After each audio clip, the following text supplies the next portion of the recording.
प्रधानमंत्री जी का दोस्त है जिसका नाम है अडानी।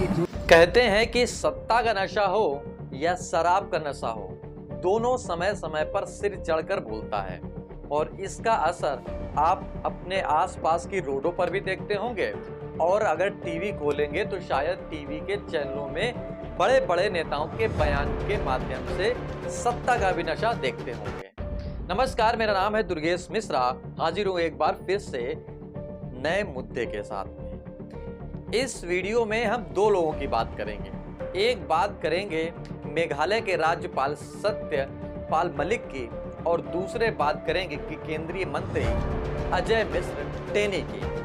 बात शुरू करें उससे पहले आप ये समझ लीजिए कि जो राजनीतिक समीकरण है वो समीकरण धीरे धीरे समय के साथ बदल जाता है, लेकिन शायद अजय मिश्र टेनी हैं कि वो अपनी बातों से और अपने तौर तरीके से नहीं बदलते। ये साफ हम नहीं कह रहे, ये ऐसा लोग कह रहे हैं।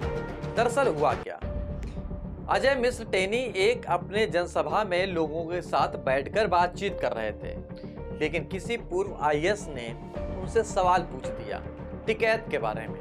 तो टिकैत के बारे में उन्होंने सीधा बताया कि ऐसे लोग दो कौड़ी के हैं और इशारों ही इशारों में ये बता दिया कि कुत्ते भौंकते रहते हैं और हाथी अपनी चाल चलता रहता है। ये पहले वीडियो देखिए। जा रही हम गच्छी की तरफ बढ़ रहे हैं। अब सड़क पर कई बार होता कि कुत्ते भौंका करते हैं, सड़क के नीचे भौंकते, कई बार कुत्ते गाड़ी के पीछे दौड़ने लगते हैं। तो अब वो उनका स्वभाव होता है, वो उसके लिए मैं कुछ नहीं कहूँगा। जिसका जो स्वभाव होता है उसके अनुरूप वो व्यवहार करता है। लेकिन हमारा लोगों का ऐसा स्वभाव नहीं है। जो चीज़ जब सामने आती है और सामने आने की जब हिम्मत जुटा पाएंगे तो निश्चित रूप से हर एक व्यक्ति को मैं पूरा जवाब देता हूं। लेकिन आपके भरोसे से, आपके विश्वास से, आपने जो मुझे ताकत दी है, मुझे बहुत आत्मविश्वास आया है और मैं यही कहूँगा कि आप इसी तरह से हमको ताकत देते रहिए। कोई ताकत आपको निराश नहीं होने देगी, हताश नहीं होने देगी। आप सबकी ताकत के बल पर चाहे जितने राकेट टिकैत जितने हमें, क्योंकि मैं राकेट टिकैत को बहुत अच्छी तरह से जानता हूँ। दो कौड़ी का आदमी है। इसका हम लोगों ने देखा है कि अपने 2 बार चुनाव लड़ा, 2 बार जमानत जब्त हो गई। इस तरह का व्यक्ति किसी का विरोध करता है तो उसका कोई मतलब नहीं होता। इसलिए मैं ऐसे लोगों को कभी जवाब भी नहीं देता हूँ। इस तरह के लोगों का जवाब देने का कोई औचित्य नहीं होता है।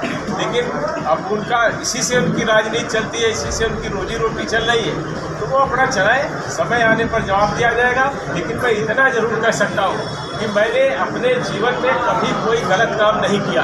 तो दुनिया की कोई भी ताकत, मैं सही के लिए लड़ रहा हूँ, गलत मैंने कोई किया नहीं है।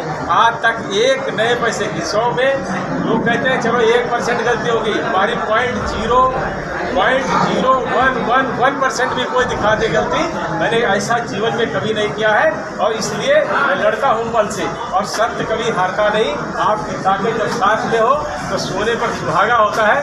बहुत लोग मुझसे पूछते रहते हैं कि आप भैया, जैसे कई पत्रकार भी अपने यहाँ भी है, बेवकूफ़ पत्रकार भी है जो इस तरह की बातें करते रहते हैं। तो इस तरह से वो उनका पत्रकारिता से कोई संबंध नहीं, लेकिन ऐसी उल्टी सीधी बातें करके भ्रम पैदा करने की कोशिशें करते हैं। मैं इतना ही कहना चाहूँगा कि जब इस तरह की बातें आती हैं तो हमसे जब भी वो पूछते हैं तो मैं कहता हूँ मुझको तुम बरखा न समझो, मुझको तुम। इस वीडियो को सुनकर, देखकर आप समझ में जरूर पा रहे होंगे कि आखिर ये वही अजय मिश्र टेनी हैं जो शायद लखीमपुर खीरी की घटना पर साफ हाथ उठा रहे थे कि साहब मेरे पुत्र ने ऐसा कुछ नहीं किया है, हम लोग वफादार लोग हैं। लेकिन उसके बाद क्या हुआ वो देश दुनिया के सामने था। लेकिन इनकी जुबान ये जरूर कह रही है कि राकेश टिकैत कुछ भी हो, या देश के किसानों के लिए लड़े हों, या लड़ रहे हों बेरोजगारों के लिए, लेकिन शायद ऐसी भाषा का उपयोग नहीं करते हुए देखे गए हैं। हालांकि दिखे भी होंगे, लेकिन वो अभी कैसे ऐसे पद पर नहीं है संवैधानिक कि जो ऐसे चीजों को सामने लेकर आए। लेकिन साहब, केंद्रीय मंत्री होकर अजय मिश्र टेनी के ऐसे भाषा, ऐसी शब्दावली, ये दर्शाती है कि बीजेपी पार्टी के नेताओं का नशा कितना चढ़ा हुआ है।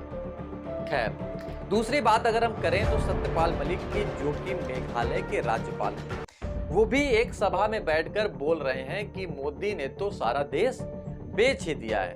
क्या कह रहे हैं जरा सुनिए। प्रधानमंत्री जी का दोस्त है जिसका नाम है अडानी, जो इस वक्त एशिया का सबसे मालदार आदमी हो गया है 5 साल में। मैं एक दिन मुझे आना पड़ता है, जब यहाँ आता हूँ तो मैं गुवाहाटी एयरपोर्ट पे आता हूँ।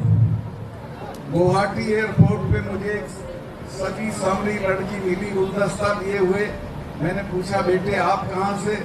उसने कहा कि हम अडानी की तरफ से आए। उसने कहा कि ये एयरपोर्ट अडानी को दे दिया गया।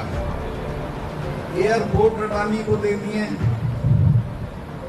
अडानी को जो जहाज के शिप के जो पोर्ट हैं वो दे दिए हैं, बड़ी बड़ी योजनाएं दे दी हैं और एक तरह से देश को बेचने की तैयारी है, लेकिन वो हम होने नहीं देंगे। अडानी ने पानीपत में एक बड़ा गोदाम बनाया और उस गोदाम में सस्ता गेहूं खरीद के भर दिया है। जब महंगाई होगी तब वो उस गेहूं को निकालेगा। तो ये प्रधानमंत्री के दोस्त मुनाफा कमाएंगे और किसान बर्बाद होंगे, ये चीज बर्दाश्त नहीं की जाएगी। इसके खिलाफ लड़ाई होगी। देश के सबसे बड़े घराने को लेकर इन्होंने नाम लिया, जिनका नाम है अडानी वर्ग, यानी कि अडानी ग्रुप के लोगों को बेच दिया मोदी जी ने। कहीं ना कहीं देखा जाए तो बीजेपी में एक बगावत सी दिख रही है समय पर। हालांकि हम ज्यादा जिक्र नहीं करेंगे, नितिन गडकरी का भी जिक्र है, उनका जिक्र हम इस वीडियो में नहीं करेंगे, किसी दूसरे वीडियो में करेंगे। लेकिन दो ऐसे शब्दों का प्रयोग किया गया जिसमें अजय मिश्र टेनी की बात और सत्यपाल मलिक की ये बात बताती है कि अजय मिश्र टेनी का नशा कितना चढ़ा हुआ है, और सत्यपाल मलिक की ये बात बताती है कि देश में मोदी से ये कितना खफा है। अगर खफा नहीं है तो शायद ऐसी जुबान नहीं निकलती सामने। अब देखना तो यही होगा कि बीजेपी के पार्टी के लोग या बीजेपी पार्टी अब क्या करती है। इस वीडियो में इतना ही। अगर आपको वीडियो समझ में आया हो, जानकारी मिल पाई हो, तो वीडियो को लाइक, कमेंट, शेयर जरूर करें और हाँ, चैनल को सब्सक्राइब जरूर करें। वो इसलिए कि सच्ची पत्रकारिता को जिंदा रखना, देखना, सुनना, समझना आने वाले वक्त के लिए बहुत ही जरूरी है, इसलिए सब्सक्राइब करना भी जरूरी है। नमस्कार।